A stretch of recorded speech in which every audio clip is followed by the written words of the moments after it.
Hello friends, তো কালকে আমার একটা ফ্রেন্ডের বার্থডে ছিল, তো সেখানেই গেছিলাম। তো এই যে দেখো, অলরেডি আমি রেডি হয়ে গেছি, আর আজকে এটা ছিল আমার আউটফিট। তো কেমন লাগছে অবশ্যই কমেন্টে জানিও।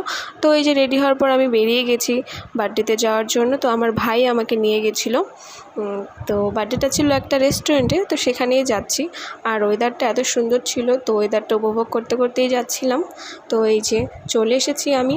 তো পৌঁছে সোজা ওপরে চলে এসেছিলাম, কারণ ওপরেই বার্থডে সেলিব্রেশন হচ্ছিল। আর এই যে বার্থডে গার্ল তোমরা দেখতেই পাচ্ছ, ও আমার খুবই একটা ভালো ফ্রেন্ড হয়। আর মেন জিনিস কি জানো তো, ওর আর আমার দুজনারই নাম টাইটেল দুটোই সেম। তো এই যে দেখো, তারপর এখানে কেক কাটিং হচ্ছে, আর আমরা সবাই ওকে উইশ করছিলাম। তো কেক কাটার পরে ও আগে সবার প্রথম নিজেই বলছে, তোমরা শুনতেই পাবে হয়তো, প্রথমে নিজে খেলো, তারপর ওর বয়ফ্রেন্ডকে খাইয়েছে, তারপর সবাইকে খাওয়ানোর পর তারপরে আমরা খাওয়া দাওয়া করতে গেছিলাম। সেটার ভিডিও ক্লিপ নেওয়া হয়নি। তো ভিডিওটা এই পর্যন্তই, টাটা।